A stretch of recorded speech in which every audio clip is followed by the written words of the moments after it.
Welcome back to Geeks and Grounds, a monthly game club and weekly podcast where we play games and brew good conversation together. Gratitude to the provisional government. Joel, it's good to have you here. Hecky Grace, a pleasure to be here. Oh my goodness, we have a revolutionary in our midst. Wow. Yes, it's part of the faction I meant, for sure. Wow. Oh my goodness. I'm Jenny Wyndham. And I'm Joel Thomas. We're going to be talking about the next section of the monthly brew, the game that we're playing together, 1000xRESIST. And oh my gosh, the game told me it was going to go a certain direction. And then chapter 6 hits and everything changes. All bets are off. It's the twists and turns this game is taking us on all the way through chapter 8. I cannot imagine how this game is going to end at this point. It's incredible. I keep saying this. I've tweeted about it. I've posted about it. I'm saying I will continue to do so. This is my game of the year. Currently, Ooh. As it stands, this is my game of the year. I think this is probably the best story we've played all year.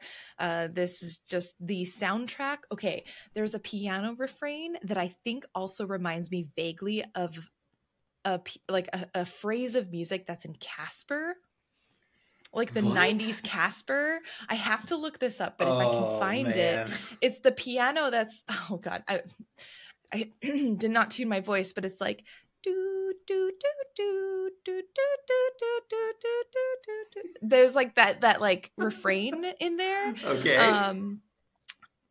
Out of context, it sounds not at all like it, but I swear I will find it. I'll put it in Discord. If it ends up actually comparing to Casper, I will put it. But there's this refrain that is so nostalgic for me for some reason.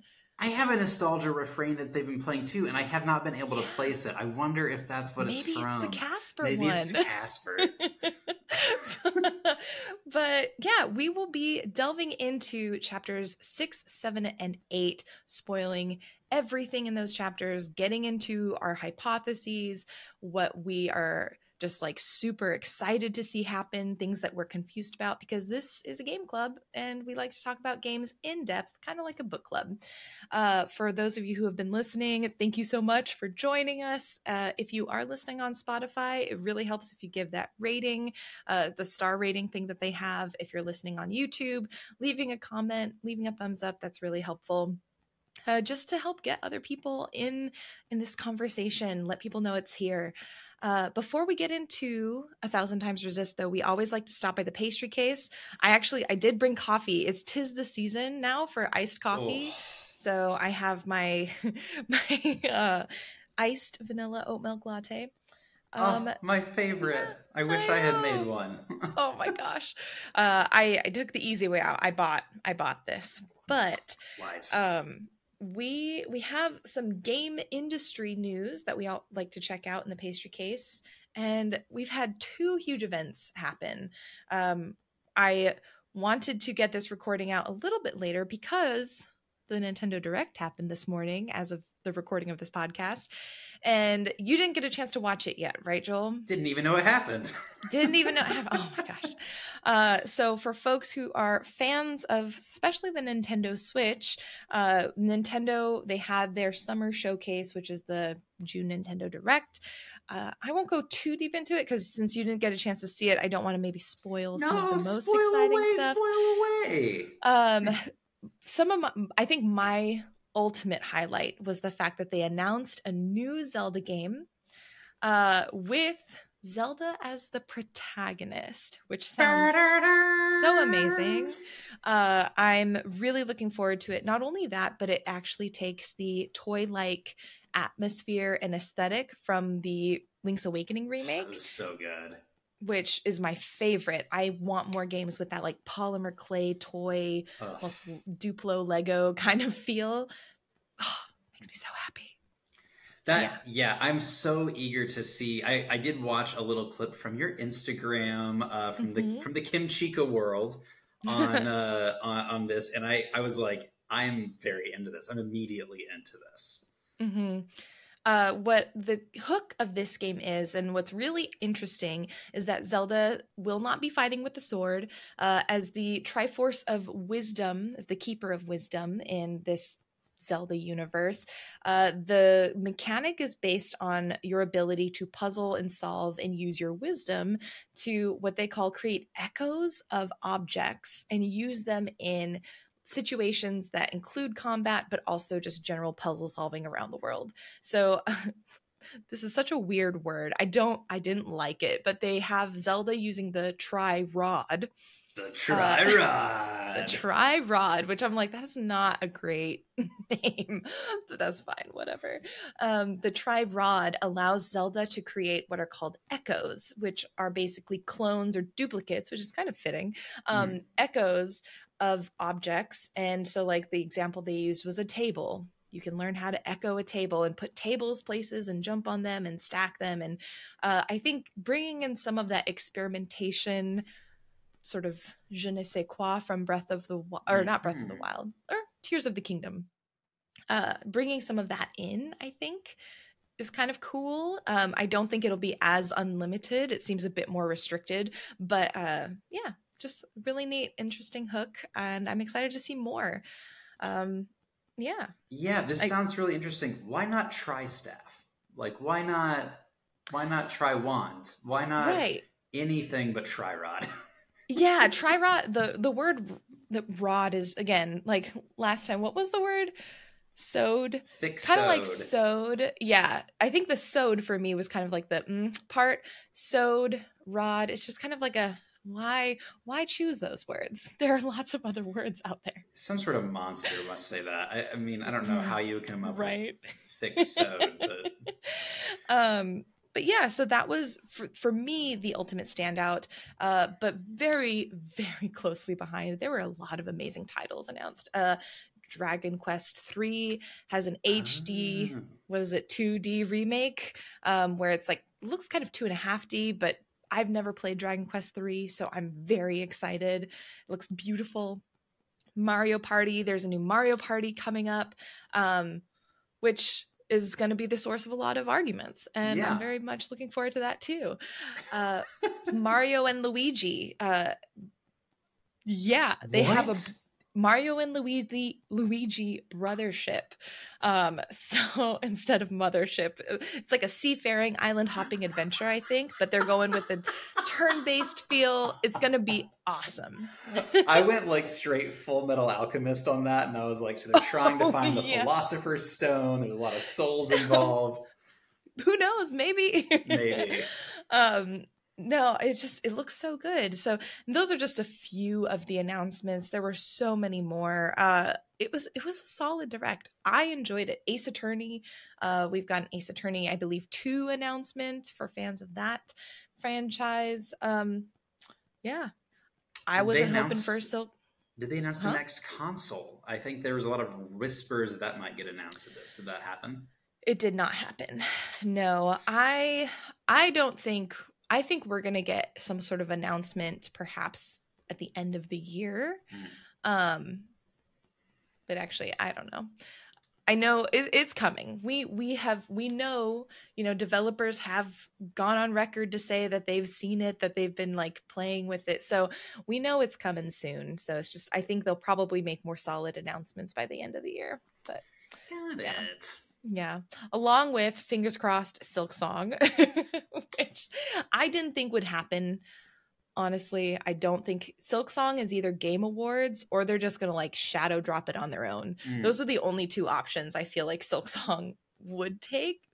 I could be wrong, but yeah. So everyone who was like, what about Silk Song? Do you think it's going to drop during the Nintendo Direct? No, it is not. You know what I've been itching for is another Fire Emblem dating sim that we got last time.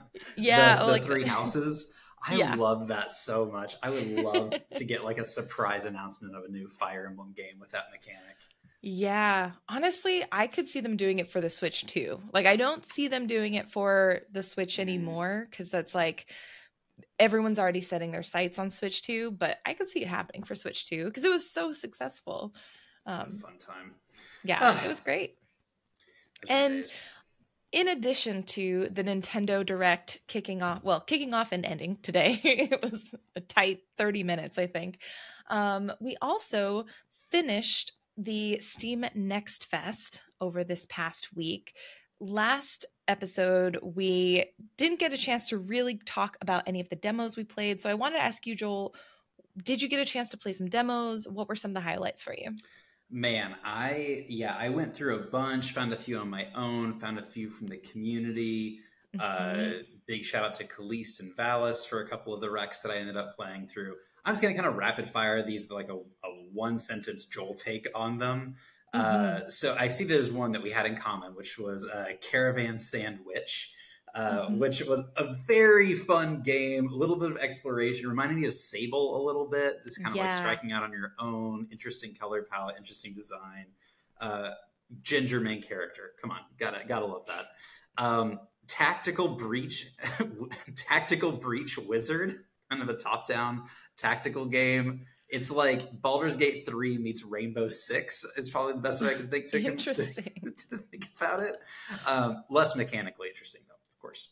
Reika, like a Baba Yaga, Russian, Norse inspired story. Had a hard time with that one. Wasn't a great experience on the Steam Deck, which is going to be my issue with a lot of these.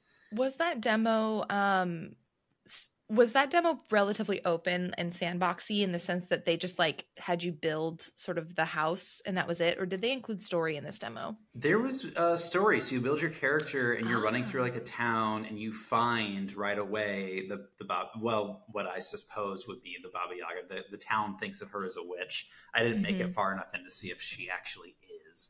But yeah, interesting story-wise. It was hard for me to get away from the mechanics. Like, I couldn't change I'm an inverse y-axis boy and couldn't change that. It makes the game impossible for me to play. Tavern Talk, really fun game, fantasy inspired. You're making cocktails and conversation. Aerial Knights, We Never Yield. Kind of like a parkour timing reaction game that was pretty interesting. I think it has a lot of potential. I honestly think it might work better as a mobile game than as a Steam game, but I don't know. Who's to say? My two standouts, and these all were recs from the community, so huge shout out. Lock, L-O-K. Oh, yeah, that was awesome. The word puzzle game. This was addicting. It's like, I'll play this for 10 minutes. It's like 30 minutes later, I'm like, Tlak, lock, ta. It was incredible. I had such a fun time. Reminded me of like Baba Is You, like that type of like engage that part of my brain. And then Bo, Path of the Steel Lotus, which absolutely gorgeous. Such a seamless playthrough. At least my playthrough was really, really smooth. Really enjoyed the movement. And as per usual, could not beat the first boss. So y'all know where I am in terms of my ability to play games. But yeah, had a really good time playing. Yeah, I think Bo, I didn't end up downloading this demo because I had played an earlier one, and it's one of those games where I'm like, I know. I already know I like this. I can wait until which I think it's out now. And so it's like I can play. It's either out now or it's out in the next week or so. Like it's very, very soon. But that one I was like, I didn't download it because I was like, I might as well just get it when it's out. Just play it because there's too many other games to play. But yeah, I also Lock, I don't know however you pronounce it, that also was a standout, and I totally forgot I played it, so I'm glad you mentioned it because that was a very, very good one. What else did you get into over the last week? I mean, I already talked about Fields of Mystria. That continued to be a standout for me personally. It's one of my most anticipated games of the year. The demo did not disappoint. I am so excited. It's coming into early access on August 5th, and I will be there as soon as it happens. I will probably have the day off. I hope I have the day off so I can just play it and just enjoy it and just like live in my new farmland. I played Fruit Bus, which was pretty okay. I think I really enjoy the studio. I believe they're called Krillbite Studios. They've done a lot of other really emotional games. This is the first time they've delved into the cozier space, and so I was really interested to see how it would go. I thought the sound design was really good. What's really interesting, it's a first person basically food truck management game where you have like this food truck that you have been left by your late grandmother. You're actually doing the main goal of this is you have like her urn with you, and you're trying to basically do like a big send-off feast by gathering all her friends, serving this feast, and then like I think probably spreading her ashes or something. But so it's like a really sentimental story. I think that's really great. The actual like going through in first person, talking with folks, that's really fun. They have a really good like I don't know what they did for their sound design, but it's just really pleasing to the ear. I just couldn't quite get into it for some reason. I think something about the way that they organized their like chopping and actual tactile cooking of the dishes just didn't really connect with me. But it was a solid game demo. Nice. Undusted, that one for anyone who loves like unpacking power wash sim. Like all you're doing is you have objects that are of sentimental value that you're going to like learn a little bit more about the story because it's like your daughter learning about your mother. But all the game mechanic is you taking like brushes and scrubs and like cleaning off these objects. So the goal is to have this sort of like ASMR sort of cathartic cleaning experience. Still needs a little bit of polish. I don't think the relaxing sound design is quite there yet. I think they need a little bit of work, but I think if they can get there, it's going to be incredible. Tiny Glade, which if that demo is still out, everyone just run and play Tiny Glade. I think they actually got over 1 million wish lists now due to like the Steam Next Fest and all of the Summer Game Fest stuff. This game is a sandbox where you are just creating tiny cottages, tiny little sort of like whimsical cottage core vignettes, castle core vignettes. And what I love is that on social media, they have this hashtag called Tiny Daily, and they give everyone a prompt. So they're like, today, everyone should build a tiny tavern. And so people are going in and creating these amazing works of art in this sandbox builder game and sharing it on social. And again, my marketing social media person brain is like, wow, this is so smart. But the polish is impeccable. So play Tiny Glade. That was my second standout. You have Monteroa, which is it's really similar to Tiny Glade because I feel kind of bad because they're like releasing and marketing at the same time as this other game. Mechanically, it's another sandbox town builder. The story's a little bit more personal. It's about basically going through and basically your grandmother's memories of living in Italy, and so you're kind of recreating these scenes, so there's a bit more narrative there, but yeah, very cute, very charming. I Am Your Beast, which is by Strange Scaffold. This game is totally out of my wheelhouse. It is basically this sort of fast-paced, almost speed-running like shooter game where each level is this sort of chaotic sandbox where you have to go through and kill everybody in that level before they kill you.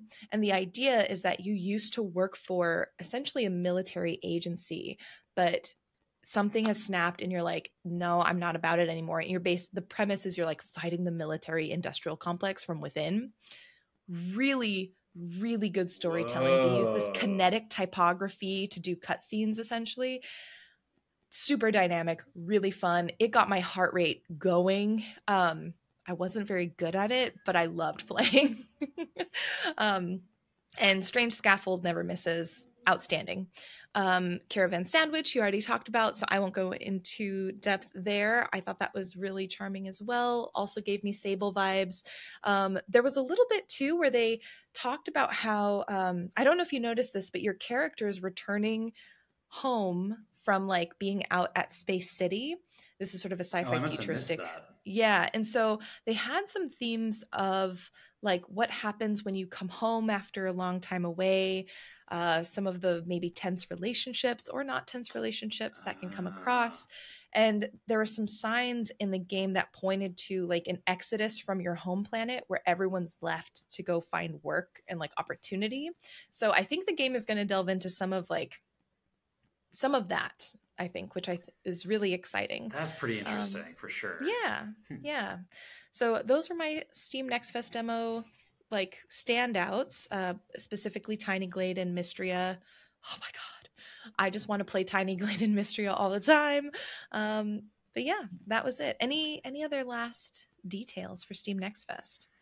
I mean, I really enjoyed it this year. I will say, like, my experience on Steam Deck was not as good as I think it has been in Next Fest past, which could just because I was getting games that were mostly made for not like a handheld experience, which is totally like reasonable for getting a demo out there. But it was just something that I happened to notice is like, man, I'm struggling to play a lot of these games more so than I have in previous Next Fests. Yeah. One thing, and just from like the industry perspective, usually for a next fest, games are not optimized for Steam Deck. Sure. And so for anyone else who's also maybe experiencing that, know that just because a demo may not be optimized doesn't mean that the final product won't. It's just usually that Steam Deck optimization is one of the last things that happens before a game releases. So makes for anyone who is curious. Sense. Yeah. Yep. Just to tie off a bow on the pastry case, some notable releases this week. It's a busy week for launches because we're still coming off of June Next Fest hype. We've got sales coming up, so games are starting to release just to kind of get ahead of some of those sales. We have hashtag, I don't think it's called hashtag blood. It's just called blood, but it's spelled hashtag BLUD. Coming out on June 18th on PC. This one looks like a Saturday morning cartoon, basically. And you're fighting. Yeah, it's like a 90s Saturday morning cartoon. It's super like physical with its action and comedy. But you're fighting off the vampire apocalypse as a high schooler. Still Wakes the Deep comes out June 18th on PlayStation, Xbox, and PC. This one I'm so excited for. I know I need to like hit them up and see if I can get a key because I'm not the demographic technically because I'm not. It is a horror game that takes place on an oil like drilling rig in the middle of the ocean. So there's like lots of claustrophobia, lots of like running from things in tight corners and spaces. It just looks so good. So I'm going to see if I can get a key. As a person who has watched your streams when you play horror games, I think you absolutely are the target demographic. Like, it is so fun watching you play horror games. I'll snip this and send it along when I yeah. Like, Geeks and Grounds podcast says that I'm the ideal candidate for. Yeah. It's like, aren't you also on this podcast? Tavern Talk, which you played the demo of, is coming out June 20th on PC. Crab God, which is what it sounds like. You play, it's like a strategy game where you're guiding your like little crab colony and basically defending the egg of the next crab god. It looks really cute, and that comes out 20th on PC. And finally, Until Then comes out on the 25th on PlayStation and PC. This one looks, honestly, it gave me a Space for the Unbound vibes when I was looking at the trailer and when I was playing it, playing the demo a few months ago. So I'm very excited to see what happens with that one, because but many folks recall, A Space for the Unbound was probably my favorite game of last year. So one of my favorites. Yeah. Okay. So we'll see. So, as always, if you've got questions, comments on anything in the pastry case, send an email over to Jenny Wyndham, or to Jenny at geeksandgrounds.com. You don't have to put my last name in there. And let us head to where we're doing this fast because we have a lot to talk about. This month's brew. We have, again, our spoiler discussion starting now for chapters 6 through 8 for 1000xRESIST. If you are like, wait a second, what is this? What are we doing? Every month we play one game together, and we spend the month going through that game sort of piece by piece, chapter by chapter. If you missed the first sections, you can go back to other episodes and listen in. Even if you're not playing, we walk through the game and the experience, so you kind of get almost like an audio let's play sort of feel. So good chance to jump in even if you maybe haven't played the game yet. So chapter 6 starts and you wake up, but you are not, at least we weren't what I expected to be. No. Yes. Where is my little bluish purplish person? Where's the Watcher? It was immediately thrown for a loop. I think you texted me within a few minutes of starting the next chapter. Like, I did. I felt so like, but what happened? Like, I was shocked. So we finished last time with the Watcher having this big climactic moment, stabbing the mother. Right. The principal shows up on a train and is like, sorry. And then you kind of memory zip your way out in the real world. And we wake up in a different person's body in chapter 6. Yeah. It's like so much has happened. And so again, we wake up and my first thought was like, was this all a dream?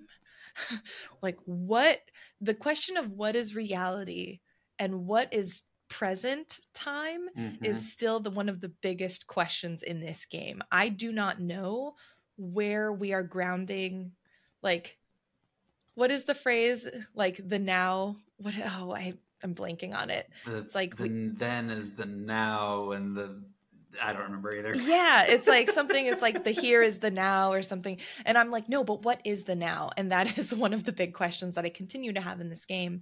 But I feel like we're getting closer to it because we wake up as we learn we don't have a name. We are miscellaneous 48, I think. Yeah, right. And we wake up in this sort of dingy apartment, perhaps having had this dream. We don't know what this dream is technically, but we know that what we've experienced thus far in the game has perhaps been a dream for Miscellaneous. Looking outside, it looks like we are in Hong Kong. Like it looks like we're somewhere in Southeast Asia with neon lights and shops and like tight alleyways. So this is a very different setting from the Orchard we know. Yeah, it had it reminded me of Blade Runner. That was the feeling that I got, like a dingy future, like it's very dark, but there's tons of neon everywhere.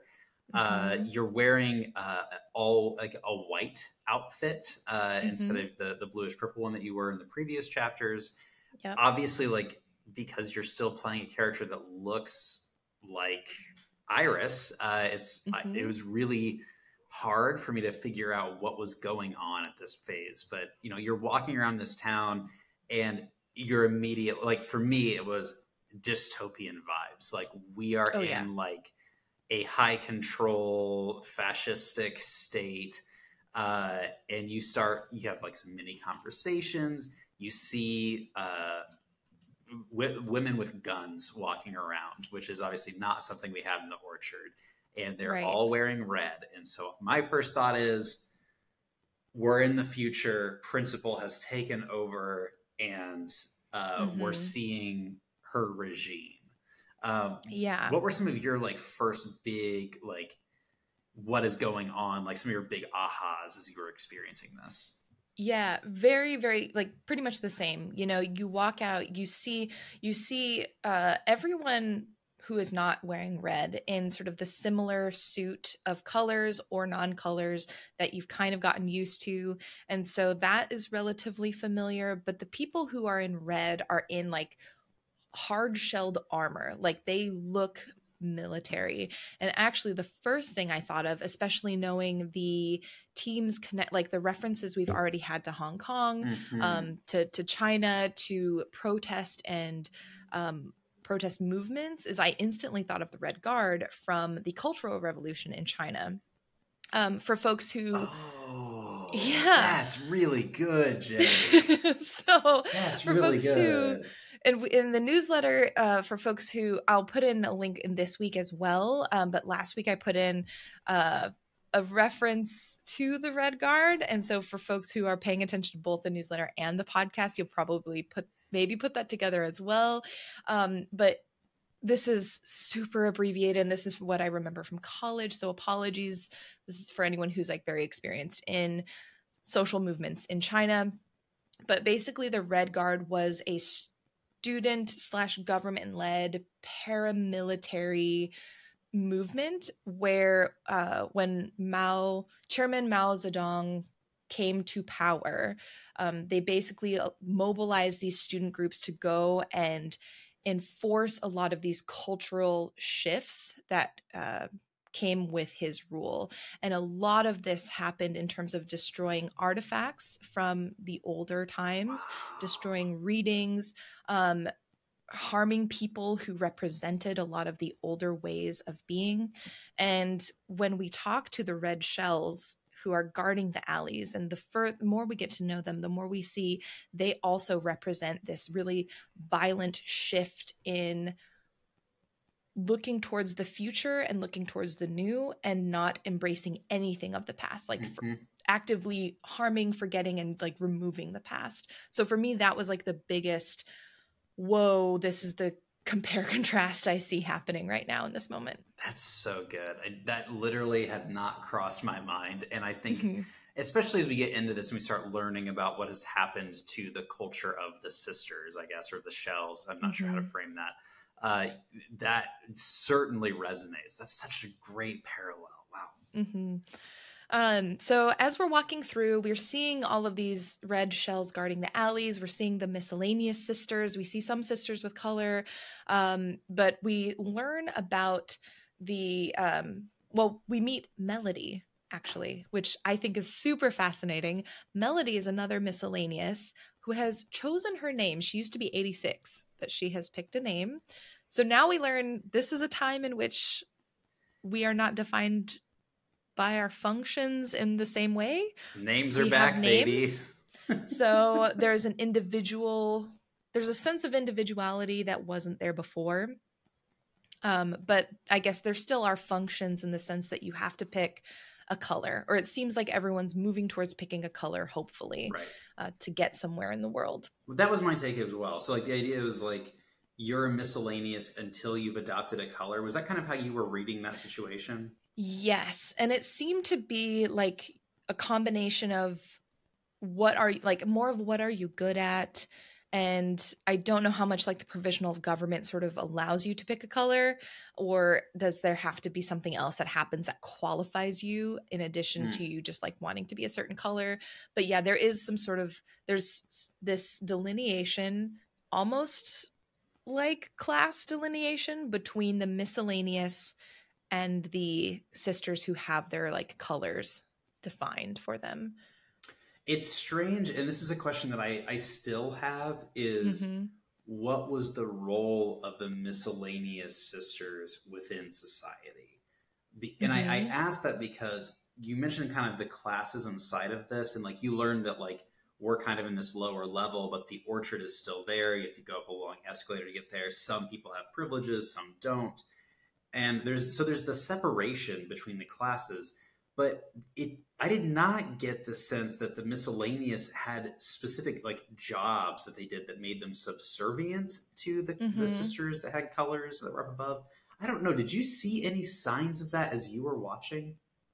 Yeah, I think the most notable one that I saw was bartender, right? Because bartender's technically miscellaneous, but she has a function, which is kind of incredible. Because remember when I was like, what's going on? We have this bartender. Like, she doesn't have a color. What is this? I'm so happy because the game inadvertently answered that question with this chapter. So it seems like miscellaneous, perhaps, like they maybe, the way I interpreted it, is, you know how with the shells, they were defined by the pink sisters who were doing the cloning process. Right. I wonder if they like separated that process out, right? And so it's like you have like your function is not determined by the pink sister. You you have your own say to a degree of what that is. There were like people doing like that person who was doing the plants, like caretaking the plants. It seems like there's a restaurant, you know, with the bartending. There are other buildings. So I wonder if perhaps like in the garden or the orchard before, when you had like the sects that were training for their functions, perhaps that is the training facility until they can move up to the orchard where there's like the people who have their functions defined can hang out. But like instead of embracing all of that training up in the orchard, they've like created this subclass. I don't know if that makes sense. Yeah, but that's how I saw it a little bit. And we do know that sisters with colors can come and go as they please, but it's only the miscellaneous that are restricted in some way. So yeah, that makes a lot of sense. I do think, because we haven't said this like explicitly yet, you're walking, your first kind of place that you're going to is the bar, where you kind of work, you kind of do odd jobs. It seems like one of them is for the bartender, who you walk in and she has glorious gray hair. It's like, oh, this is maybe the same bartender that we saw however long ago as Watcher, which I think further emphasizes like we are somehow in the future from where we were in the previous chapters. Yes. And oh, go ahead. No, yeah. So I think that the thrust of this whole little mini section here is you walk into this bar and you watch the bartender is being harassed by a bunch of red sisters. Which sends you on kind of like the central conflict for this character that kind of spins her into motion. What were some of did you have some thoughts on this kind of this part of the story? Specifically like the harassment section where like you're in the bar, or just beyond that, like in the with the side quest? Anything. Yeah. You kind of go on a fetch quest here at this point too. Yeah. So what's interesting is we go into the bar. Bartender sort of has this moment of like, oh, here's my assistant. She always sleeps in. She's running late, but she has like the best. She can curate the best ingredients for your fluids. And so you are sent to grab, what is it, like something flowery, something dirty, and something sweet. Yeah. We get a lot of questions from the Red Guard that's like, are these approved ingredients? You know, doesn't the provisional government provide everything you need? So we, again, see these examples of high control, but also suspicion. So what signaled to me is like maybe Bartender has been doing things where they have essentially a history together, reason to be suspicious or reason to be cautious about what she is creating. Especially because we know these drinks, like the one that I forget if we learn here or later on, but we know like the red shells love to order red punch. Like that's the modern drink for, you know, the modern tastes. But we have the drinks that we remember making back in the day, or consuming, I guess, where we had like the what was it? The sunrise one. There was Nuclear Blue Sunrise Communion or something. Yeah, and like the Bloody Sister. Those are all not only fluids that have like just their historical fluids, but they come with a little bit more sort of subversive context. You know, they remind people of what used to be. And so I think this idea of even the drinks, the fluids, I guess because they're not actually drinks, the fluids holding this history that the red shells are suspicious of was really interesting to me. But yeah, as you're walking around the city, a couple of graffiti pieces really stood out to me. The first was this big wall. All it says was knock first. And up until this point, I hadn't realized how many times knock knock jokes had popped up. But at that point, when I saw that graffiti, I was like, I should pay attention to any knock knock joke that comes up from here on out, because the word knock keeps happening. Yeah. Like knock knock is a thing. So that for me was a flag that I just hadn't paid attention to before. And we also see, I think her name was Angel. She is an iris type who I think is the one putting pictures of Fixer and Watcher up on the walls. So we have a resistance movement happening within this city, or this portion of the city. And we don't know who, but also it could have been Angel, but someone is also tagging them with the word traitor really big. I'm curious, did you think that it was Angel who was doing those as well? No, I didn't. Mm-hmm. My inclination was one of the other groups that we meet while you're kind of exploring the city, which is the fanatics, people who still worship the Mm. All-Mother, and you find them kind of like praying to a literal statue on the ground of All-Mother Yeah. that was originally in the garden. And they're like, she's going to come back someday. It's statistically possible, like all this stuff. And it was one of those moments where it was like a good reminder for me that there's no objective progress, there's no fact that will let people just abandon a firmly held, almost like religious fervor belief. And that Mm-hmm. like stuck out to me big time. And it was really interesting the more we learn about this particular faction that still uses some of the old lingo, that still, again, references, reveres the All-Mother. Seeing how they get involved in the plot in this part of the game was fascinating to me. And I am Yeah. really interested to explore this more. Yes. Oh my gosh, the chapter 6 is so dense. I think we were saying this right before we started recording, but I think chapter 6 is like one of the heftiest chapters we've experienced, at least thus far. So we get all of the supplies, and as we're going around the city, talking, we basically learn about each of the factions. We have the more, I guess, religious, uh, fanatics seems like an extreme word, but I know they use that in the game for this sort of Yeah, sect I'm only of using it because they folks. used it. So there's Yeah, yeah. But yeah, but essentially kind of the religious group. We have bartender who is part of another sort of resistance. We don't know exactly what Mhm. they're. And then we learn about Chris, who we get our final through a couple side questy things, we get our final ingredient.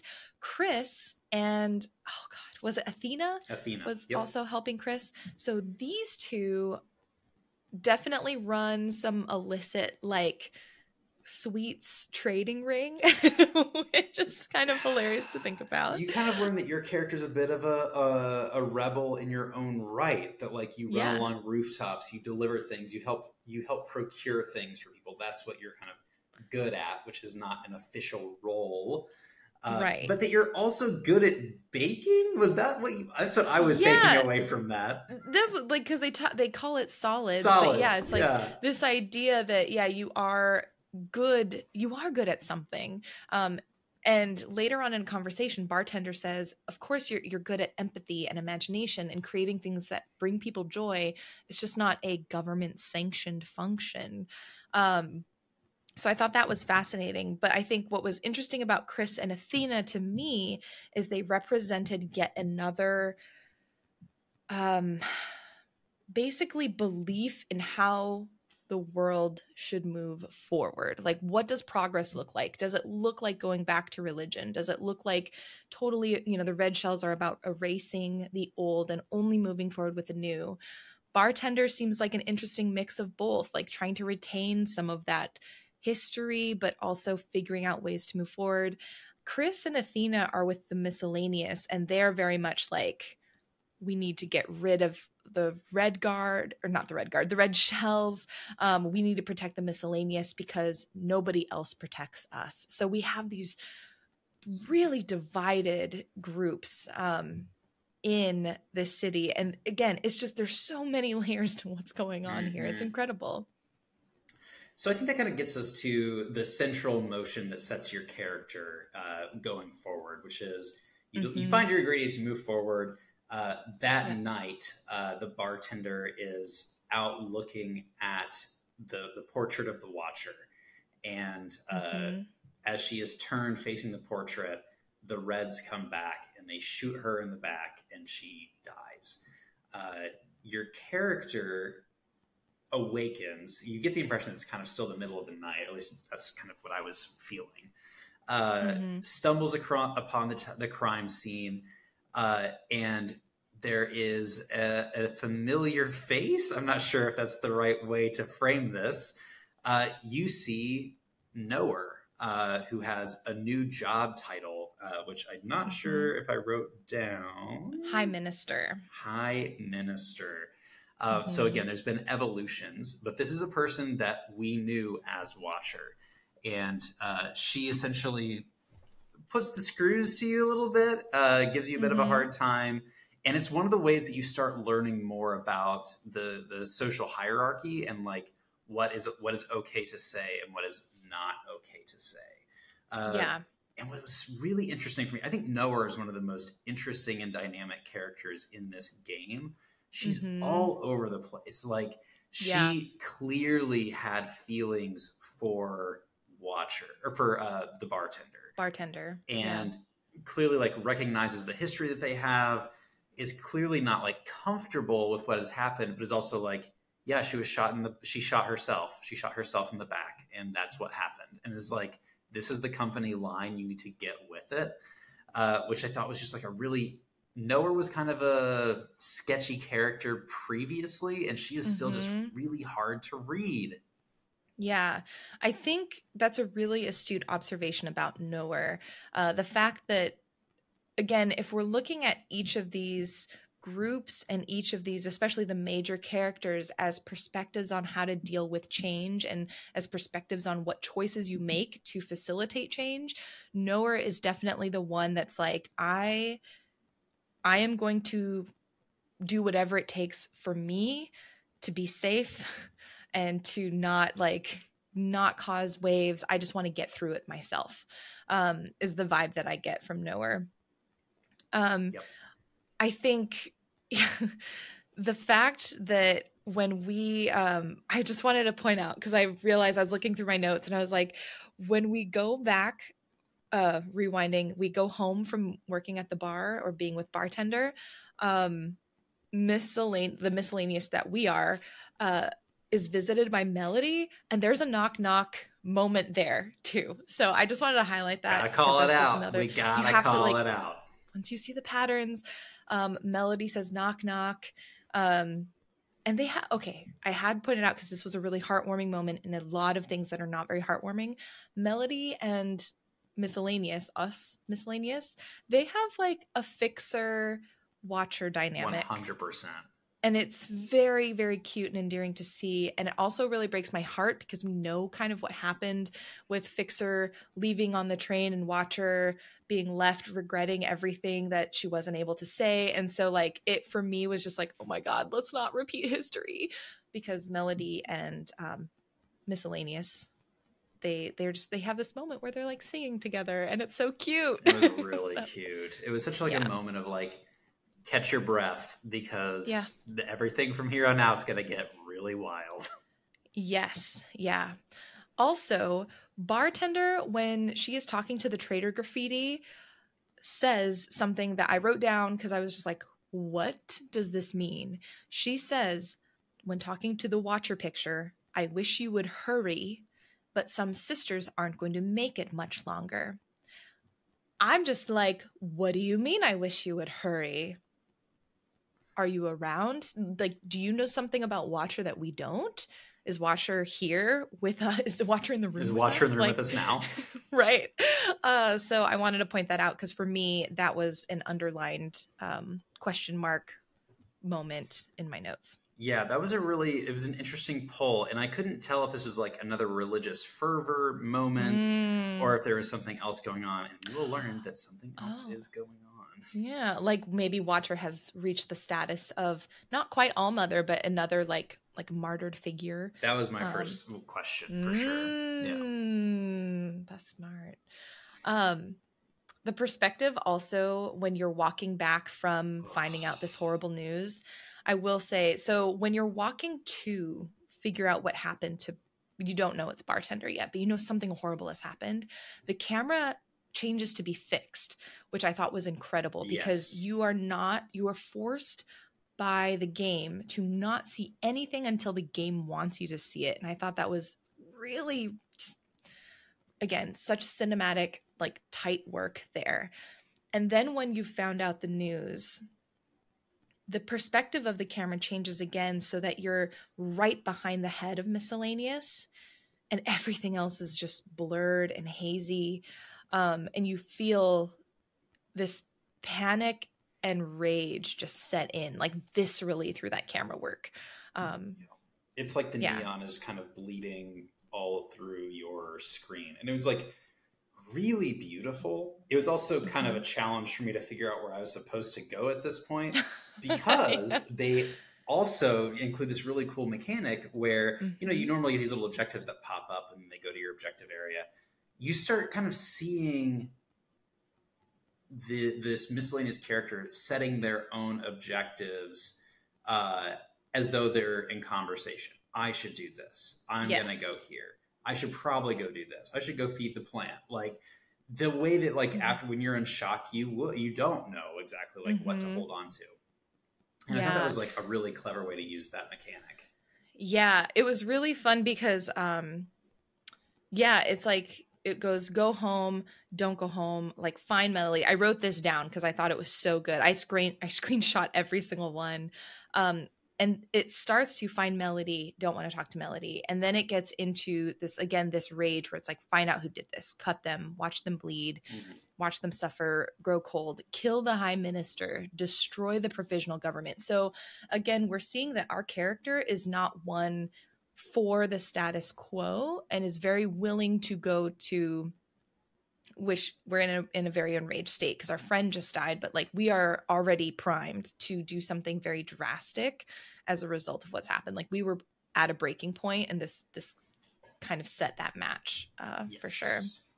And so you do stumble your way back to Athena and Chris, this kind of the seedy underbelly, or defenders of the miscellaneous, depending on your perspective. And you kind of make it very clear, like, you are ready to do some damage here and you're willing to give your life to do it. And before you and Chris is going to help, you know, she gives you a contact you can go meet up with in the garden, because you now have privileges because you're the new bartender. But before that happens, there's this really beautiful embrace between Chris and this miscellaneous character who begins adopting the name Blue. And it was just like, so much of this game feels not human to me. Like, this is not how humans interact. But I feel like, especially in this chapter, we have these little small moments that feel so human and so like, yes, this is what people do. This fits. So we have this conversation with Chris, and she tells you that you're going to be able to find someone in the middle of the orchard if you make your way up. And it's like, oh, there is a plan already in motion, and you are going to be you are the spark that lights the fuse that emblazons the rebellion, or something like that from Star Wars. That's kind of what is about to happen here. Is like, there's a plan that's been waiting for like the final puzzle piece, and you are now it. Yeah. I'm curious, as you go up, you have the opportunity to talk to Melody. Did you tell her where you were going, or did you choose to hide it? I hid it. Oh, damn. What happens if you are honest? I mean, she's unhappy about it, but I think it's not too, like, she doesn't stop you. The game continues, but basically she seems to sadly understand like where you're at, and you say this line where it's like, we have to tell them that we're not disposable, and she's like, you do this by disposing of yourself, you know, making a disposable use case of yourself. But yeah, which is heartbreaking. But I just, again, with the Fixer and Watcher parallels, I'm just like, I couldn't leave without her not knowing and without properly saying goodbye. I just couldn't. What happens if you don't say anything? It's like, she thinks something is up. There's no, but it's like, okay, well, you know, we have a good time. Like, it's like, you know, you have a minute of goodbye, like miniature closure. I honestly was taken back to One Shot, where it's like, I am doing this, and I'm not going to burden some character that I love with the knowledge of what I have to do. I don't want them to have any guilt over this. So yeah.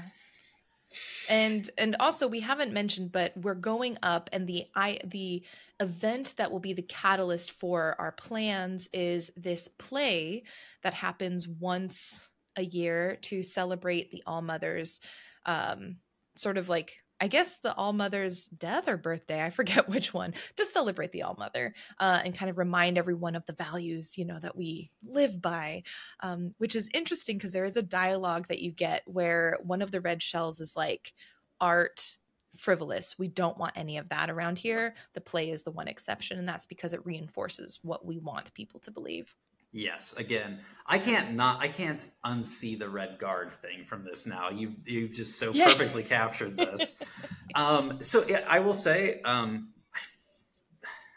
do not like being in the orchard. I can never find my way around. I get lost constantly, which I'm sure is somehow like part of the experience that maybe you're supposed to have. But there was so much to I think this is where you learn the most about the world, is like this gap that you have between now and going to find your contact. You have the option to go talk to the other ministers that are, some of them, I guess the rest of them are not from the original sisters, but yeah, it is a great way to learn about what has happened. So I'm going to just kind of rattle off some of the big things that I learned about the world. There has been no occupant attack in 10 years. The vibe I got was that the last attack was the attack that we experienced as Watcher, which kind of gives us a general time frame for how long things have been, maybe. Is that what you got? That's what I got too, yeah. Principal does not share the mission to get back to the surface. BBF has gone rogue. There are a new type of clones, and I noticed you said earlier that you are talking to an Iris type. Yeah. The big reveal that there are now Zhao clones in this society was, oh man, mind blowing. Like, it makes sense, right? Because Principal is running things. She was youngest. She's the one who cloned Zhao to begin with. But like the idea that they are a part of the society, but they, for the most part, don't live there. They live on the, quote, other side. Other side. Yeah. Ugh. I have a bunch more. What were some of the things that you picked up on while you're in this section? I want to go a little bit more into the Zhao types, because that was fascinating to me. Because not only are these Zhao types present just in the first place, but they have almost an even more subservient role, or they are essentially a class lower or considered beneath even the miscellaneous. So basically they are taught, it seems, this really rewritten, reinterpreted history of how ancient Iris and ancient Zhao used to get along. According to, we meet a couple of Zhaos who also have names like Cherry Zhao, we have Toffee Zhao, Zhao Prime, you know, like the original. But they talk about how Zhao just loved Iris so much, and they were the best of friends, and they had sleepovers, and everything that Iris did, Zhao would support. And it's just like, we saw the memories, like, and if we were to believe the memories that we saw, that was not the case. So this was a reinforcement to me of how history is in the hands of people who write the stories and the texts that you interpret. And again, reinforcing like the fact that the original memories are not accessible to people anymore. Because? Because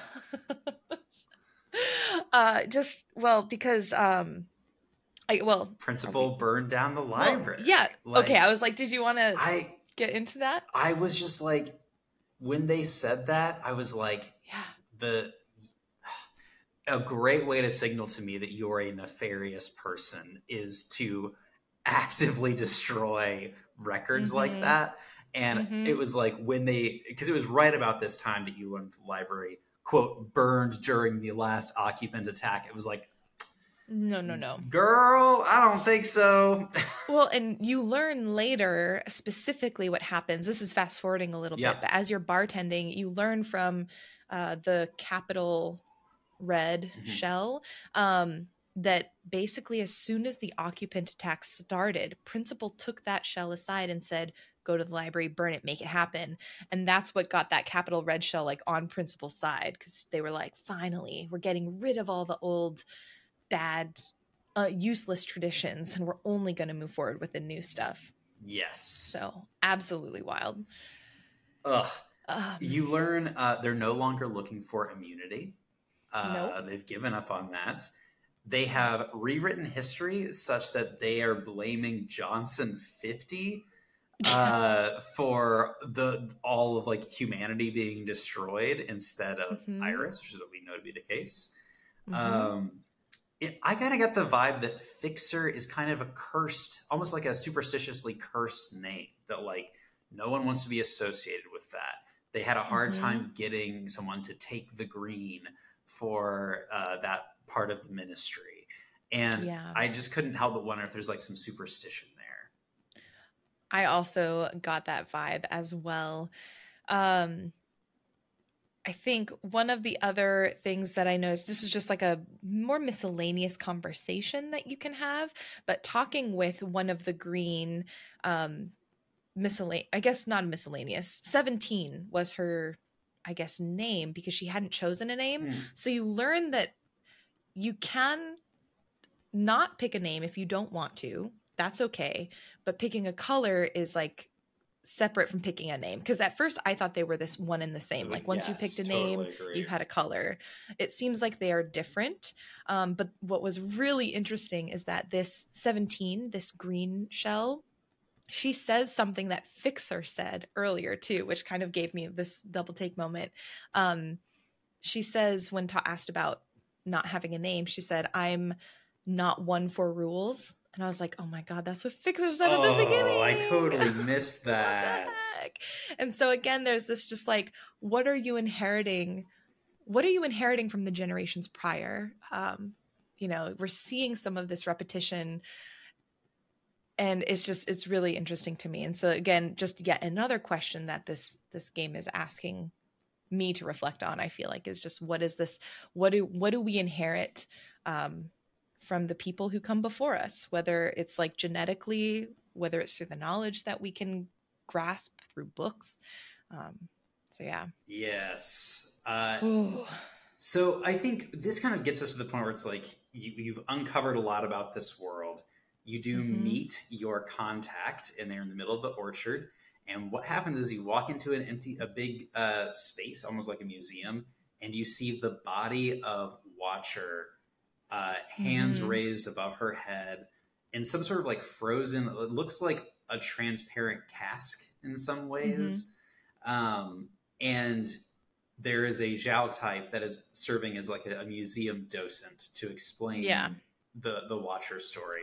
And this is your contact. And you learn that all of the Zhao types that you are going to meet are there to cause some mayhem. And I thought these interactions, like once you get the code word to go and bring them, let's say like, hey, it's happening now. No worries is your code phrase. You get little like glimpses into their inner world a little bit. Like there was the one who's like, oh, the miscellaneous have decided to grow a fucking spine. And he's like, a spine, the thing that lets you stand up for yourself. Another one refers to Zhao Prime, who apparently lives or stays with Principal, calls her a bitch, and is like this traitorous bitch. It was what became very clear immediately is that the Zhao types are the ones that are maybe the most engaged in a rebellion effort, which I thought was fascinating, considering they were explicitly born to be subservient to these viruses. Yeah.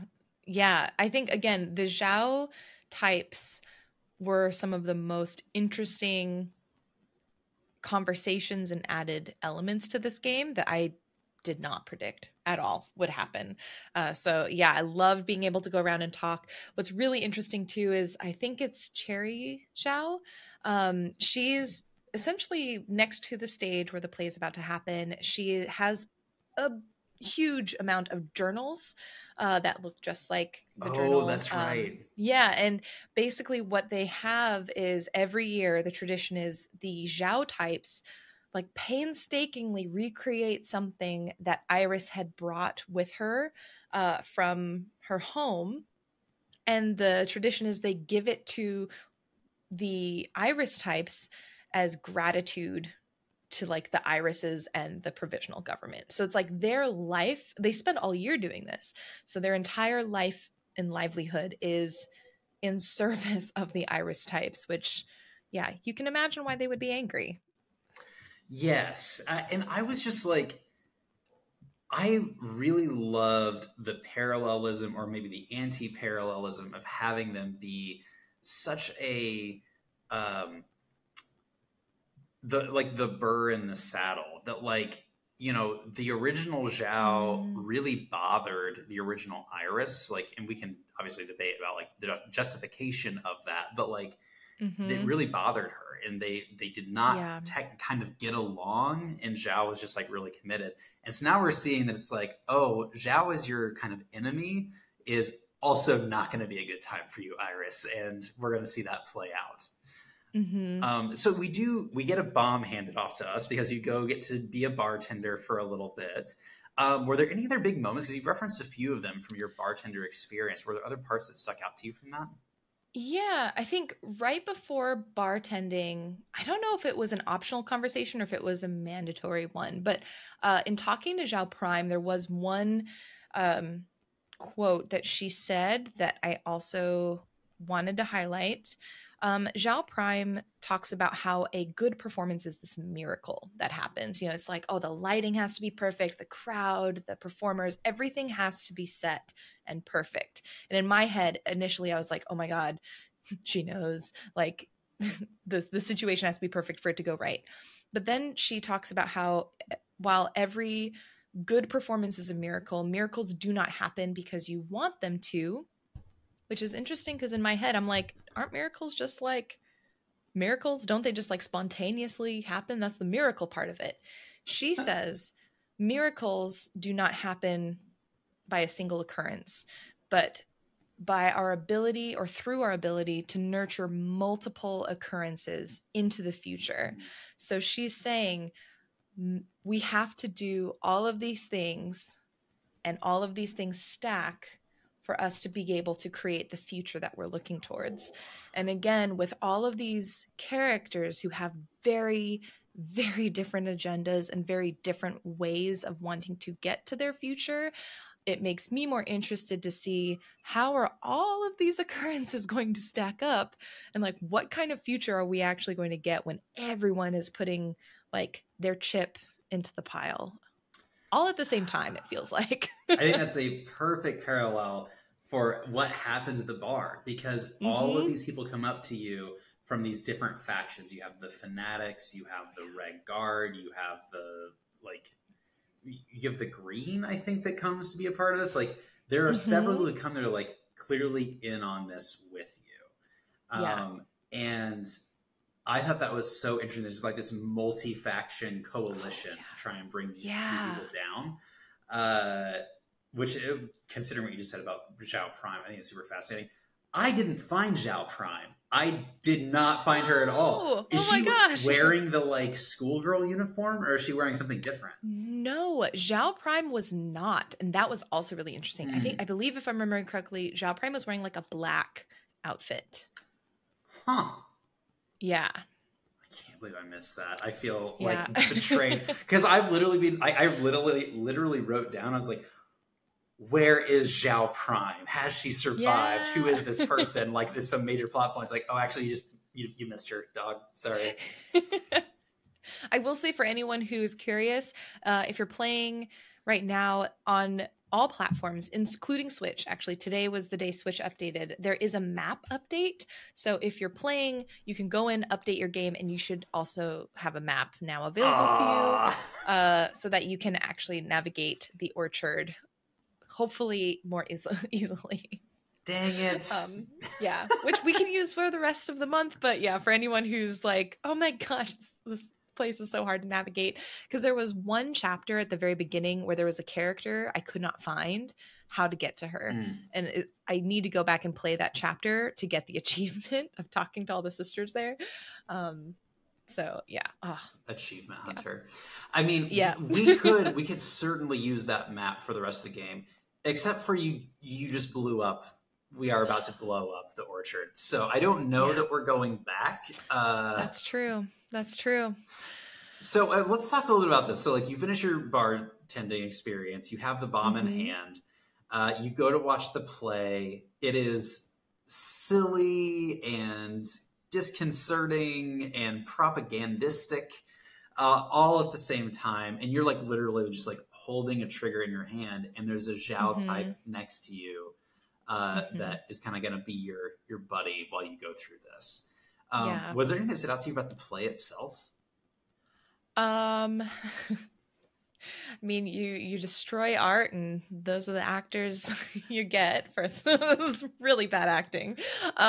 Great job on part of the VO actors who to like do that kind of stilted delivery. It was very fun to listen to, but I was like, "Woof, this is the pinnacle of entertainment here." It's a rough time in the orchard. I thought what was really interesting at the beginning of the play, before everything begins, Cherry Zhao says that she's afraid of dying. And that brought me back to Secretary, and it made me miss Secretary very much. Because that was sort of the sentiment that we got from Secretary way back in the early days, I guess. I don't know what to call it, but in the years before with Watcher. As you pan towards the stage, what's fascinating is you see there's a section cordoned off for the ministers, and there is one notable minister missing, and that is from the chairs, and that is Principal. Oh, okay. Yes. This one I did know. Okay. Yes, you did. I was like, you know this. Yeah. And so what was interesting is instantly I'm like, okay, Principal is not seated. And then when Principal showed up in the play, at first I was like, is this actually Principal, or is this like actor Principal? And we learn as the play reaches its climax and kind of goes through what we are like, oh, it's the end. Principal continues this show. And I'm curious, I believe everyone has to hear the line where Principal breaks and says, like, call me youngest to the actress who's playing the ALLMOTHER. It was very sexual to me, like, call me youngest. Yeah. There's like, there's that tension there. Yeah. But did you choose, because right after that line happens, you have the choice to either move forward with your mission or to wait. Did you choose to wait? No, I blew that shit up. What did you do? Dang. I chose to wait. What happens if you wait? I was so curious. So if you wait, you get more dialogue with the play. And I was just like, oh my God. So she says, now tell me that you missed me. And, you know, Iris actor is just like, I missed you. And she's like, no, say that you missed me youngest, you know? She says, and then you get another option. You get it like 4 times where you get a line and then it's like, are you going to blow things up now? And I was like, no, I want to ride this out. This is like fascinating. She then says, now tell me you are sorry you left me. Then she says, you should have accepted my gift. You tell me you understand what I had to do. And then the last one is, tell me you forgive me. And then it basically forces you get her out of her misery, like just do the thing. And I was like, my jaw was just dropped the whole time. I was just like, what is happening? Yeah. Principal using the annual play as sort of this, I don't know. I'm like, this is why therapy is important, everyone. Yeah. Please go to therapist. Don't reenact these moments in a play for everyone to see every year. There's something kinky about it for me. Like, it just Yeah. felt like intimate Well, it in a feels way that was very like, okay. So Hunchback of Notre Dame, Disney. There's a song that the religious dude sings, where he's like self-flagellating, and it's like is coveting Esmeralda, but also like punishing himself because he knows it's wrong. It felt a little bit like that to me, where Principal like is desiring. I felt more of this. There's like a little bit of that sexual tension. I more felt like coveting and desiring this approval from her mom, but then punishing herself because she like was the person who essentially brought her mom down, her mom god down.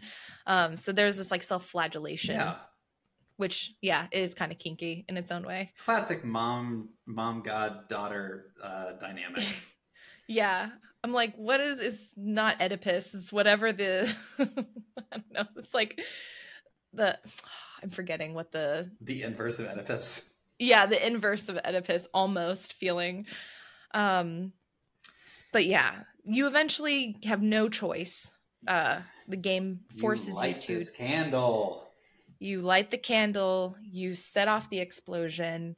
In the immediate aftermath, you see Cherry Jow did not make it, but somehow you did. And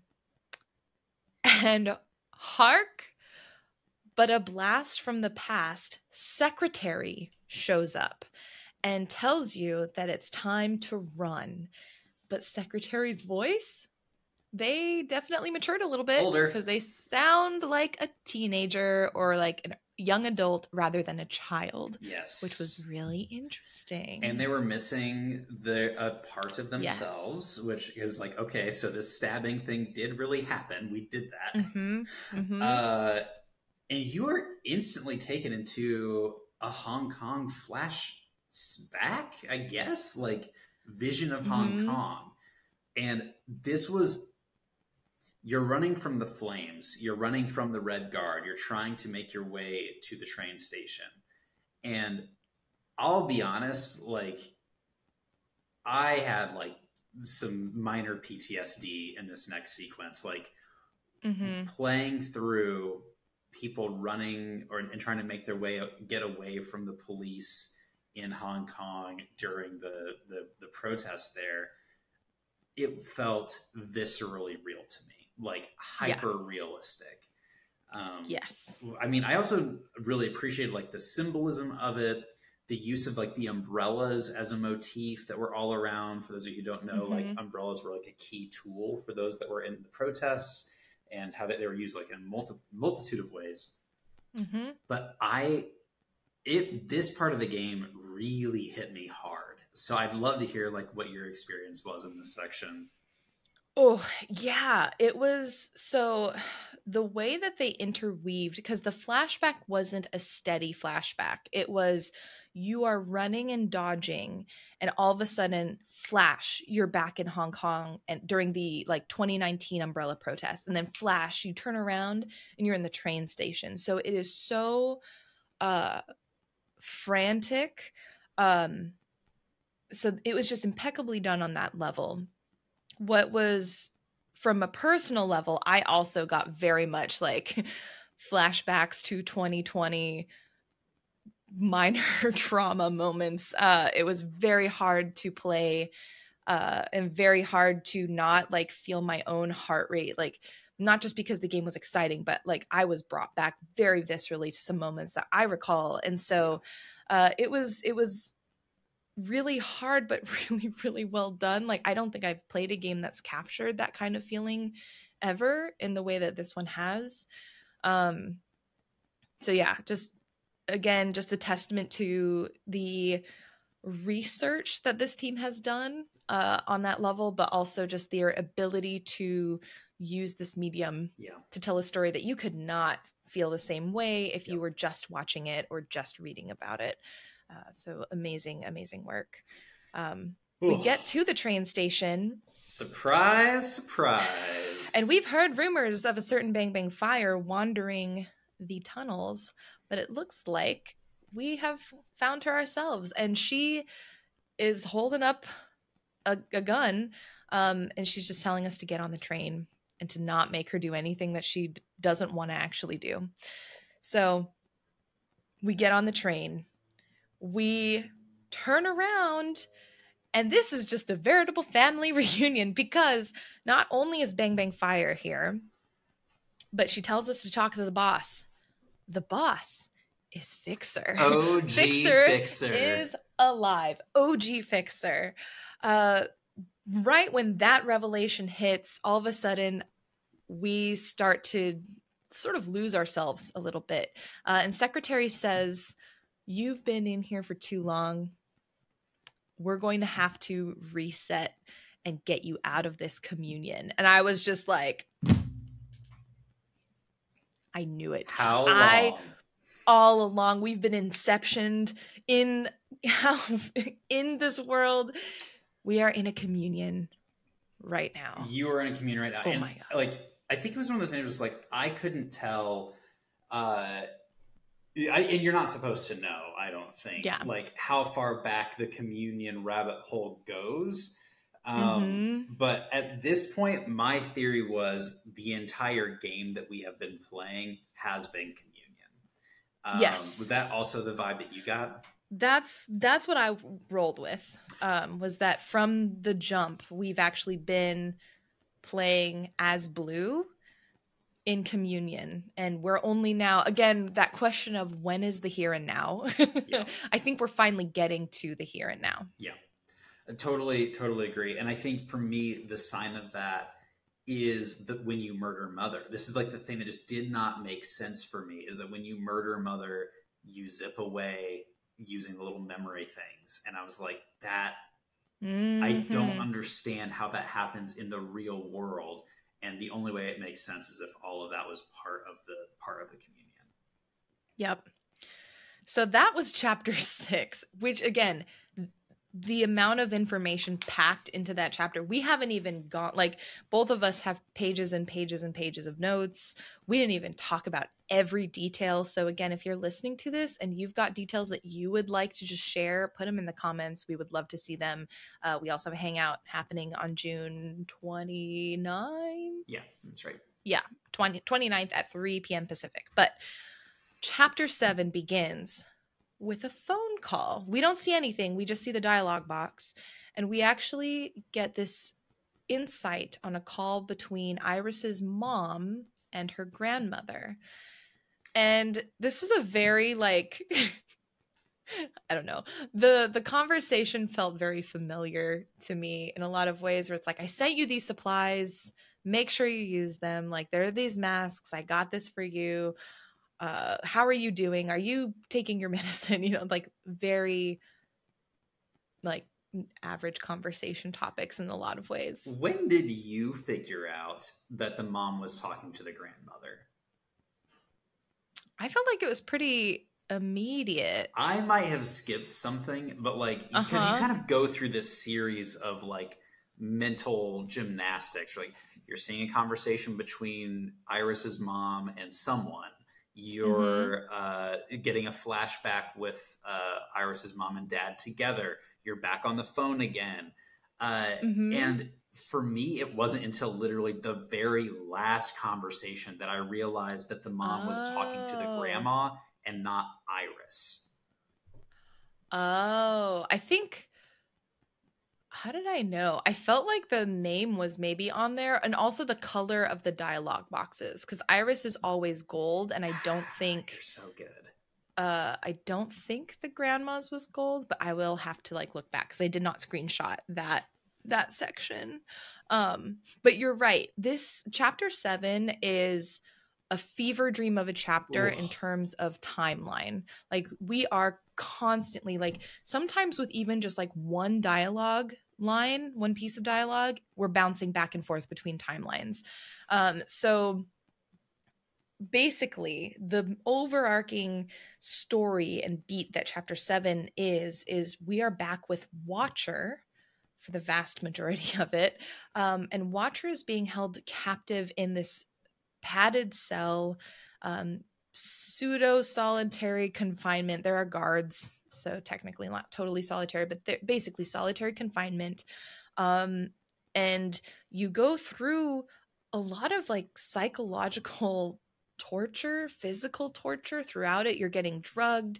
And so a lot of this timeline hopping is partially a result of Watcher losing herself in these memories because she is in this communion.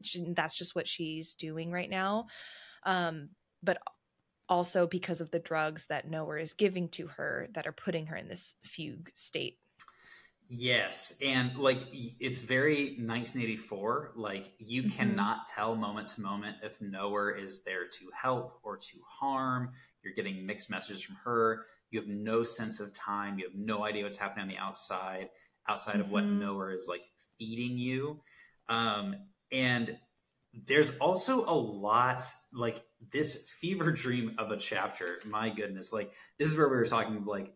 I had to stop taking notes at a certain point because I was just so like, what is happening? Like I can't even capture in writing what I am thinking right now. Some things like really stood out to me.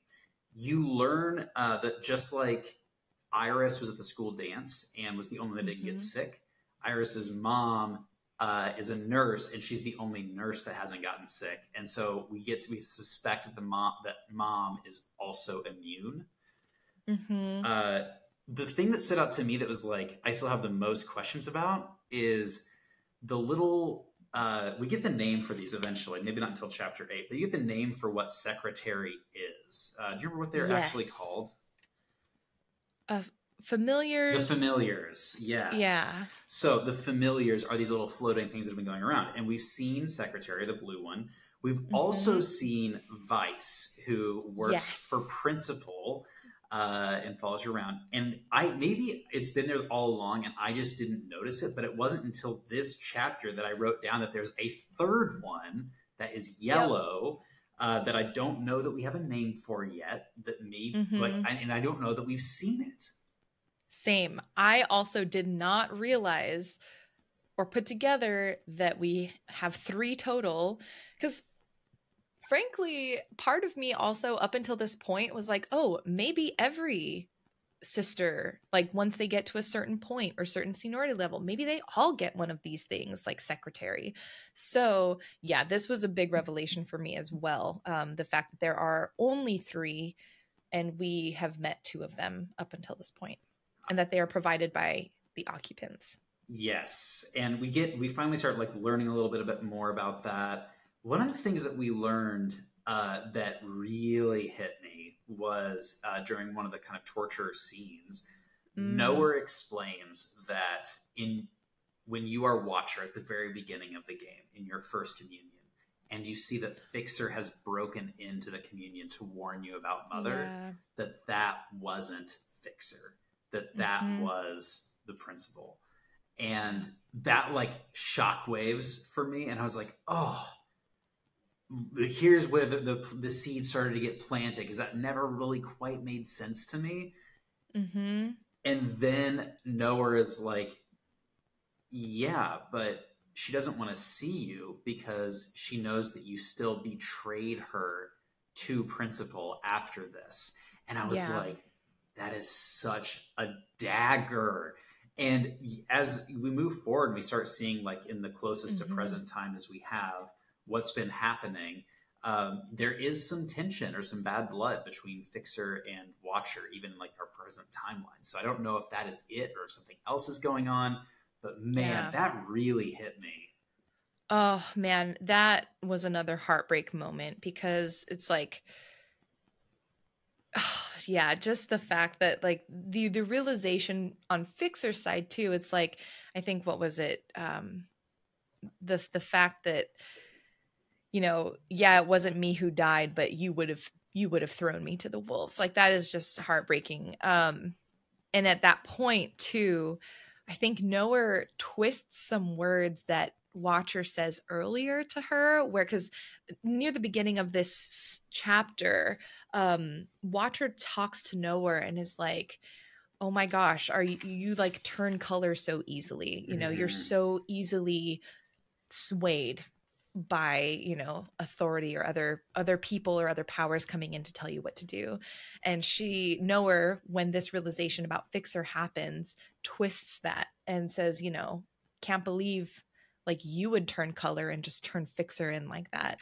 Can't believe, you know, you would end up betraying her in this way. And so that was also very brutal, where it's like, not only did this happen, but Knower is just like twisting the knife a little bit deeper.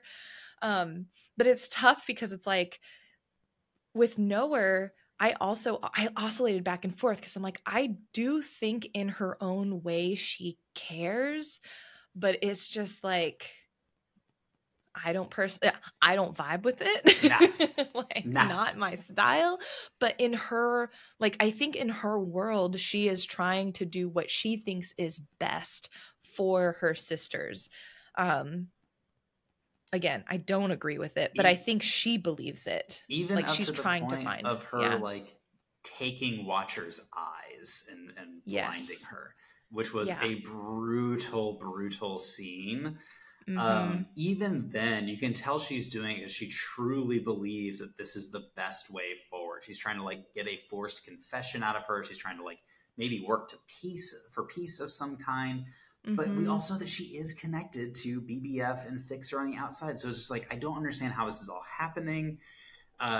Eventually, we see them, BBF and Fixer, in the torture room to break Watcher out.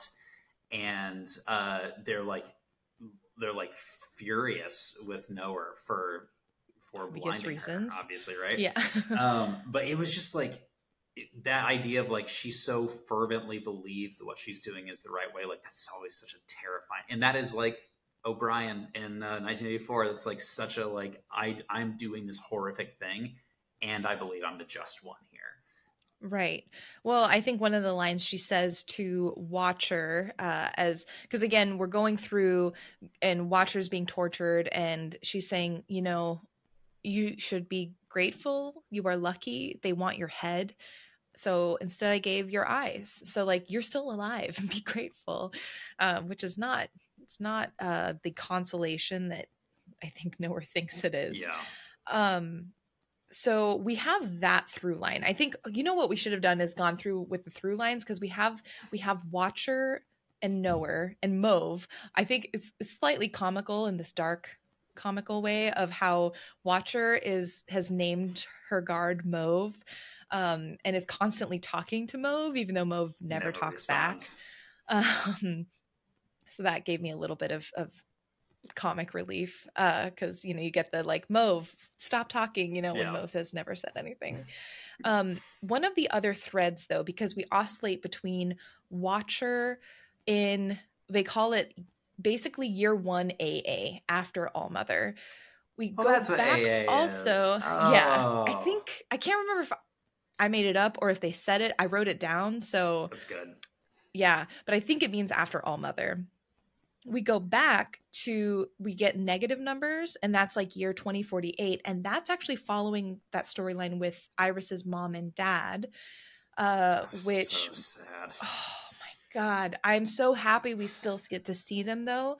I was worried that perhaps we would sort of lose their part of the story, but in their through line in this chapter, we get to see the aftermath of life together without Iris, and how their marriage is a rough one. Like, they've been through a lot together. They've lost their daughter.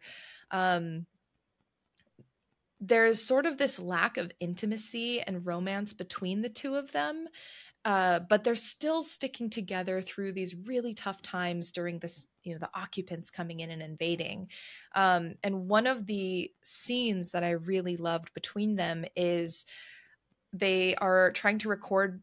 You get the sense that they're recording regular videos to send to Iris. Right. Who knows if they're actually mailing them or if Iris ever even got them, but they're recording these videos, and the mom is like telling the dad what to say in this recording, and the dad's like, why don't you just say this? And she's like, Iris wouldn't listen to me, and anyways, it's already recording, so just keep going, like, you just say it. And so there's this really, I think, I don't know, very real dynamic that I can see and feel from them. But you get in their final scenes in this chapter, a moment where they both, I don't know if this was part of the dream or if they really went to the orchard. I think this was the dream. I think they never went to the orchard. I think so too. But they basically spend one night getting drunk and really just being vulnerable with one another. And you see them dancing it out together. So beautiful. It's so beautiful. Like you spend like three time segments and they're just dancing in these different areas that you've explored. And the scene of them talking where Iris's mom, who usually is the more like revolutionary of the two, she's just kind of like, what's the point of all this?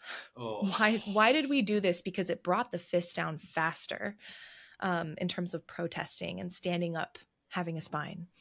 And the dad, oh, it's so good. The dad, this is like an everything everywhere all at once moment for me between these two. He says, it's not about winning. It's about the world having watched it all happen, having heard our voices, and knowing that if we didn't stand up for ourselves, they would say this is what always was. But they can't say that now because it's down in history that we fought and we resisted. People disagreed. And this passed down to Iris. And that scene was just so beautiful. And then... I mean, I really struggle sometimes with this exact question. And it was... I don't know. Again, hit me really hard that, like, no matter what the outcome, that idea that you need people to stand up so that you can't just say that history or the people in power can't say, no, everyone agreed. Like, this was the right thing to do. Yeah. Like, I look back now at, like, records we have at people speaking out, documented speaking out against, like, American slavery and chattel slavery, about people speaking out against Christopher Columbus and how he treated the native populations of multiple countries.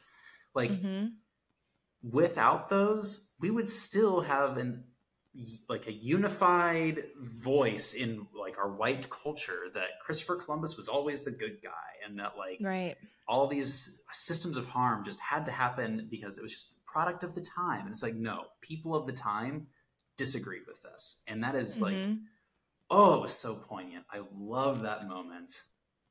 I think that conversation was one of my favorites in this game so far, in a game that has been full of really powerful conversations and moments.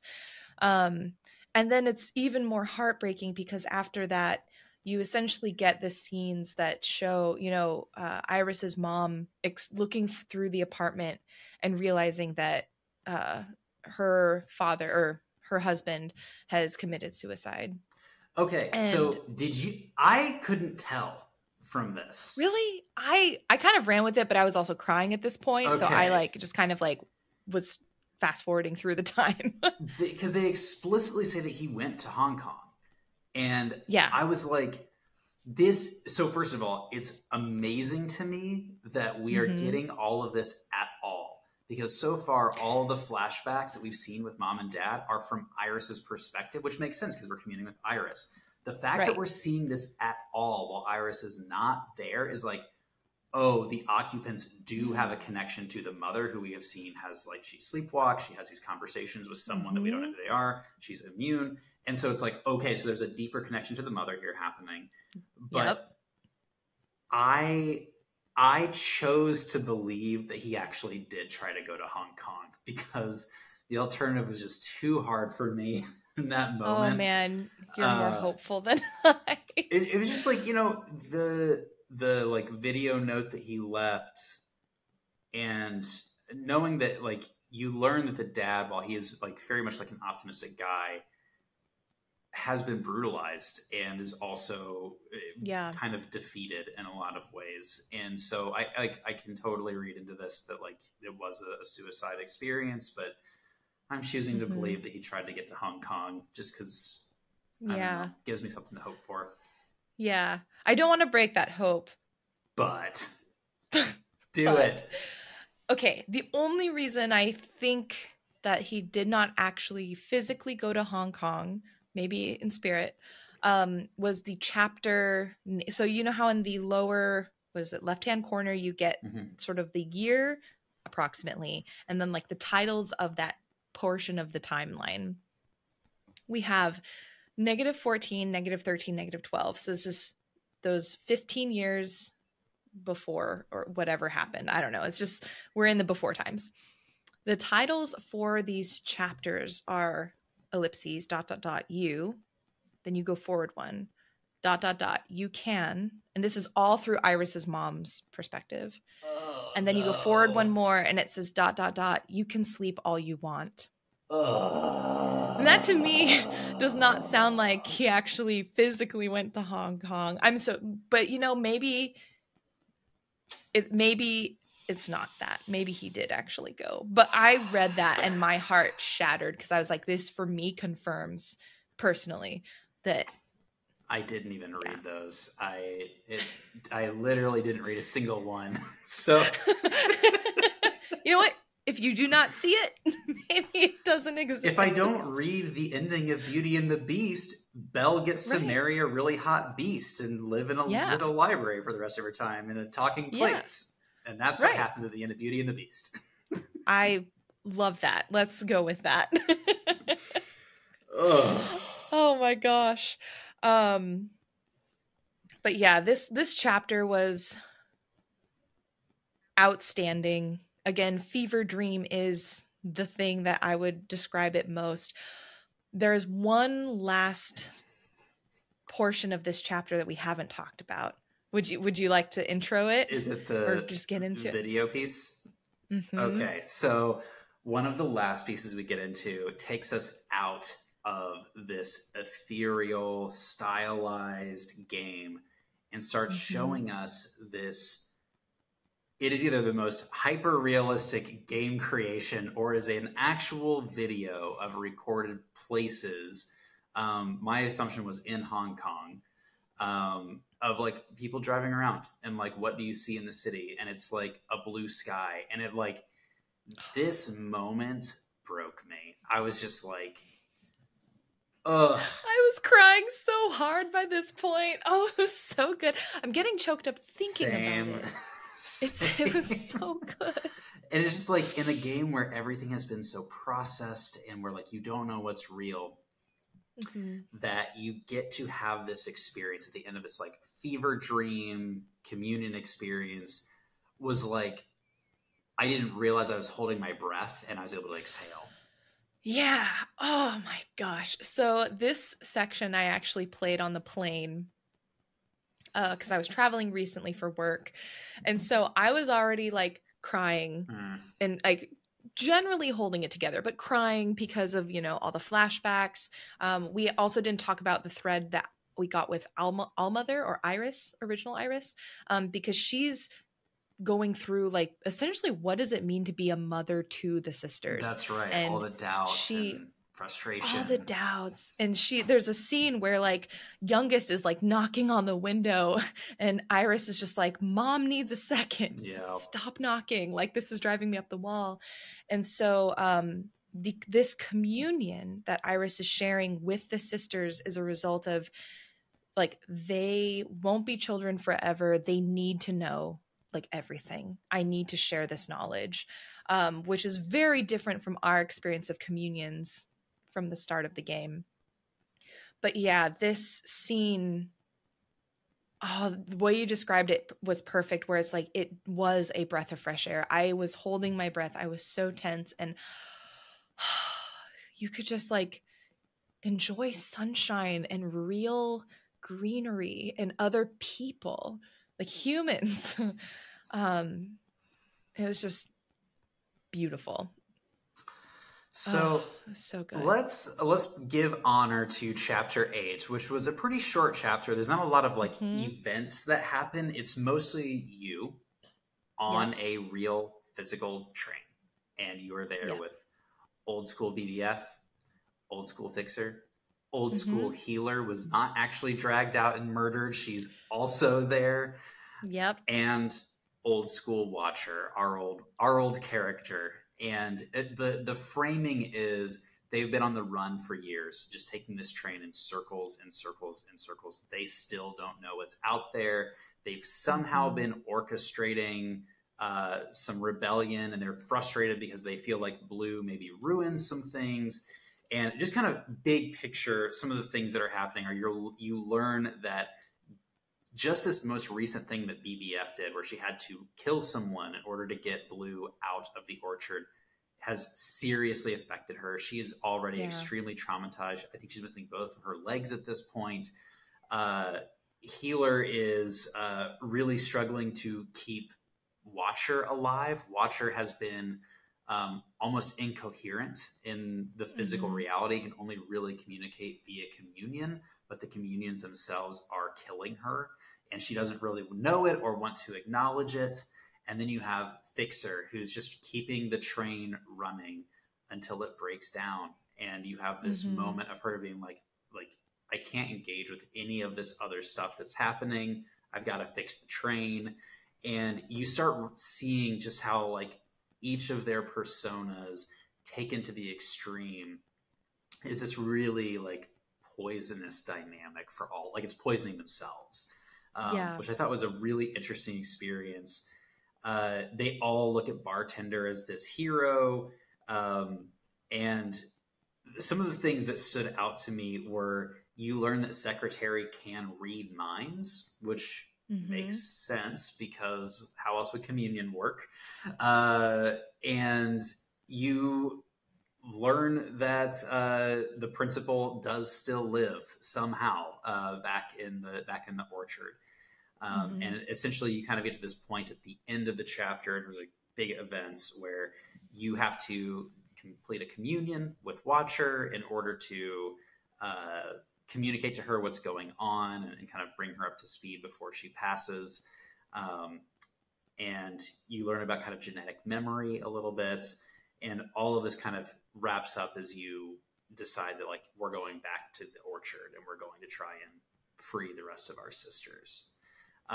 Yes. So that's kind of like the broad strokes of what happens, but like the interpersonal, the feelings, like what were some of the like the big standout moments for you in this chapter? I think again, going off of this idea of that I mentioned earlier, where it's like every party in this game at this point has an agenda and they have a future they want to aim for. I think seeing just the metaphor of riding a train in circles, like standing still, essentially, running your feet, but standing still was a really impactful metaphor for me in terms of this indecision. Like what happens when you don't make a choice? Things just keep happening and you just keep getting run down. Like they are fatigued, they are tired. And a large part of it is because they are just paralyzed at this point. What I think is really fascinating is when we dive into that last communion with Watcher, one of the first reactions, because we have to eventually tell her, like, your physical body is dying, you are dying. And her first reaction is like, no, nowhere got to you. Like, I'm not going to believe this. And so it's this unwillingness to see. And eventually you get back to a scene that is at the very beginning of the game. And it was in the second chapter, I think, where it's like, it's called Book 1.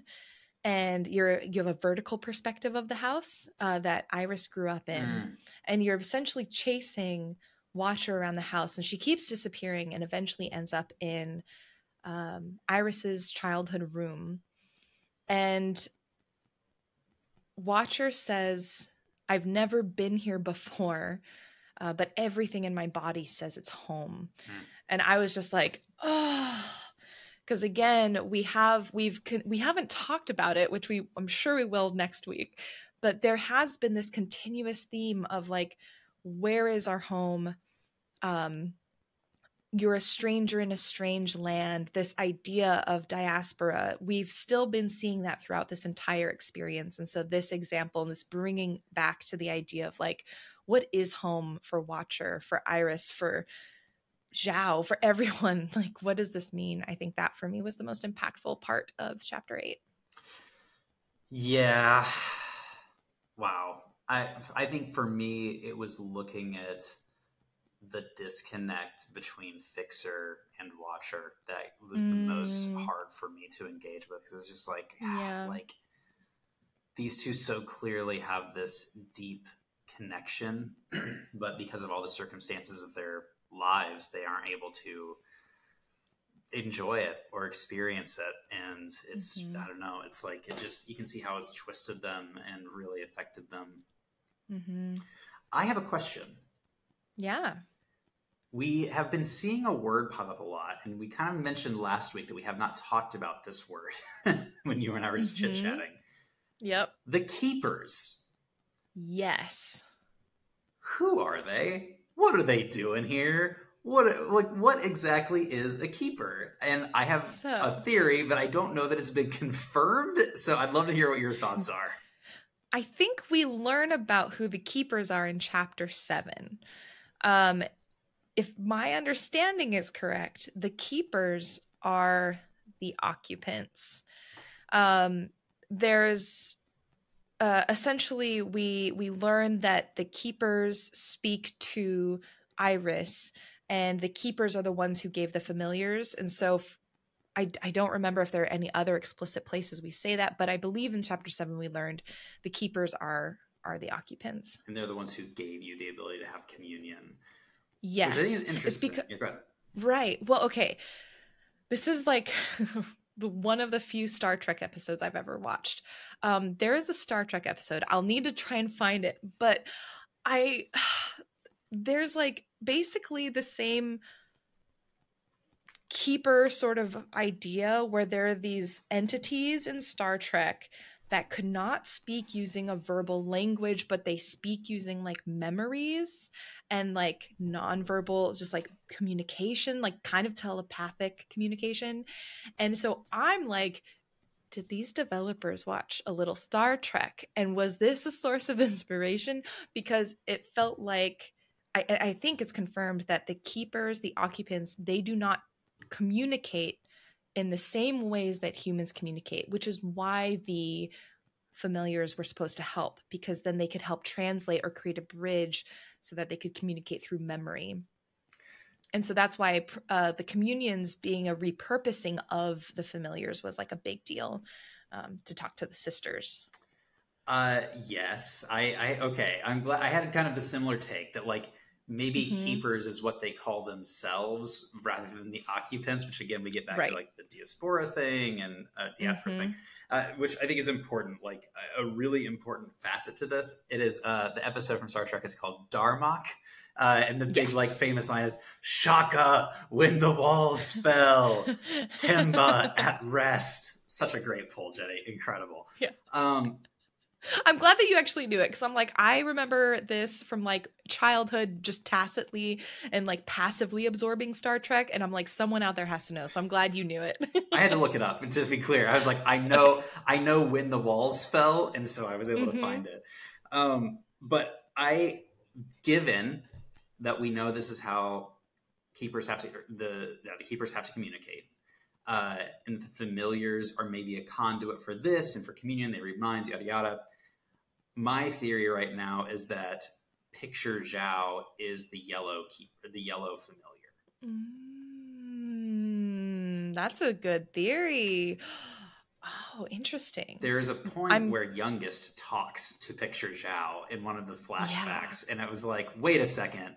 This is the only time we've seen like a non-memory person talking to Picture Zhao, and so there must be some physicality to her. She can't just be like a ghost. Yeah.